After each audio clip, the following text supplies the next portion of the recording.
There's a $30 trillion economy that prints the world's money. And there's a $17 trillion factory that makes the world's stuff. They need each other to survive, and they're trying to destroy each other at the same time. This isn't a war with tanks. It's a war where the weapons are semiconductors, debt, and something called rare earth elements that you've never heard of but can't live without. And right now, both sides are losing. Let me show you how we got here. Imagine you're 5 years old. You have a lemonade stand. Your neighbor has a cookie stand. You trade. You give him lemonade, he gives you cookies. Everyone's happy. Now imagine your neighbor starts making cookies so cheap and so fast that nobody buys your lemonade anymore. They just buy his cookies. So you stop making lemonade and start buying his cookies too. 10 years go by. You've forgotten how to make lemonade. Your neighbor owns all the lemons. And one day he says, cookies are now $10 each. That's the USA and China. Except instead of cookies, it's iPhones and solar panels and prescription drugs. And instead of $10, we're talking about the entire foundation of modern civilization. The economic war between the USA and China isn't about ideology. It's not really about politics. It's about something way simpler and way scarier: dependency. Let me explain. In 1979, China was poor, genuinely poor. The average person made less than $200 a year. The country had just survived famines, purges, and decades of isolation. The economy was smaller than Italy's. Then something changed. China opened up, and America made a bet.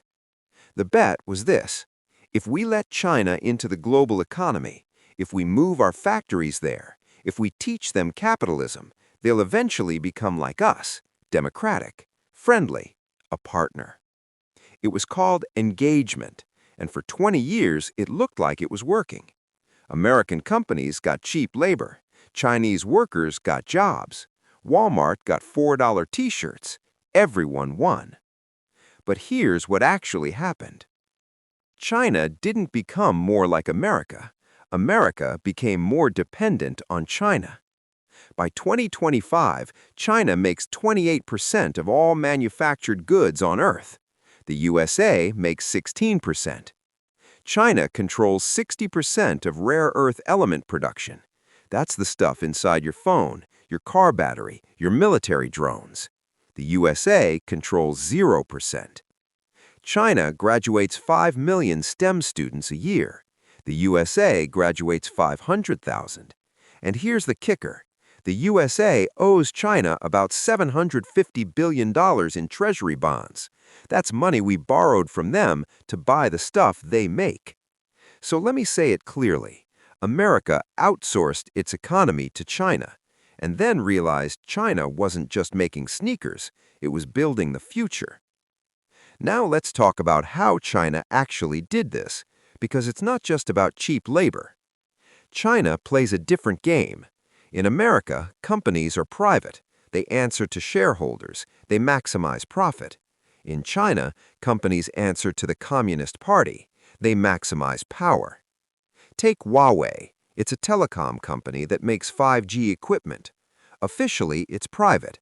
Unofficially, it gets billions in state subsidies, cheap loans from state banks, and R&D help from state universities. It can lose money for years and keep going. American companies can't do that. Or take electric vehicles.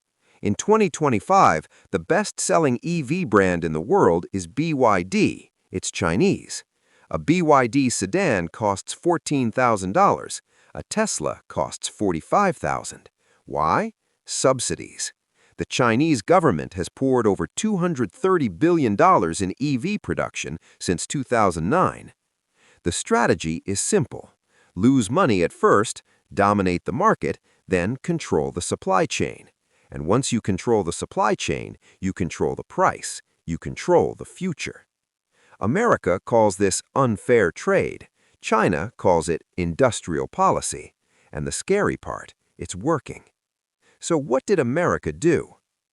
At first, nothing. For 20 years, politicians in both parties said the same thing. Free trade is good. Globalization lifts all boats. The market will sort itself out. Then 2016 happened. Donald Trump started a trade war. He slapped tariffs on Chinese goods, 25% on steel, 10% on aluminum, tariffs on $370 billion of imports.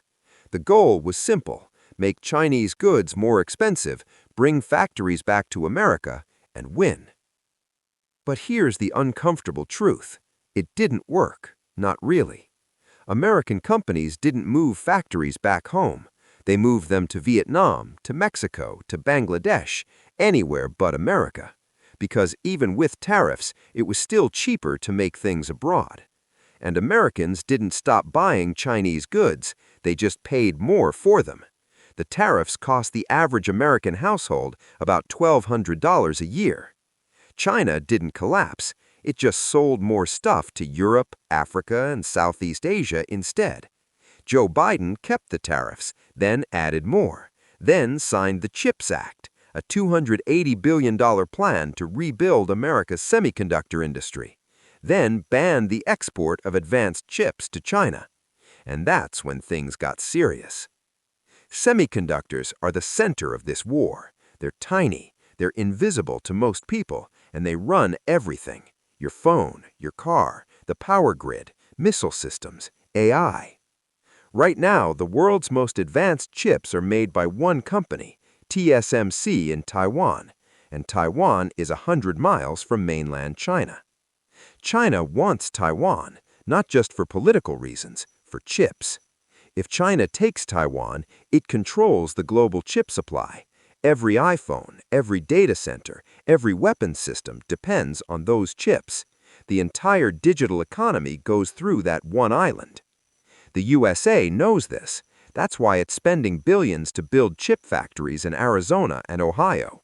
That's why it's trying to choke off China's access to advanced chip-making equipment. But here's the problem. Building a chip factory takes 5 years and about $20 billion. And even then, American chips cost 30% more to make than Taiwanese chips. China's response?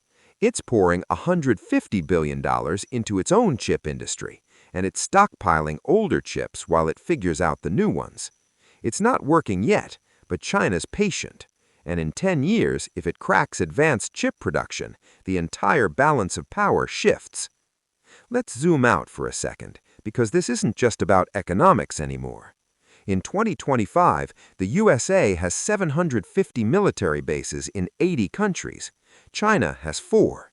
But China's building a navy faster than any country since World War II. It launched 3 aircraft carriers in a decade.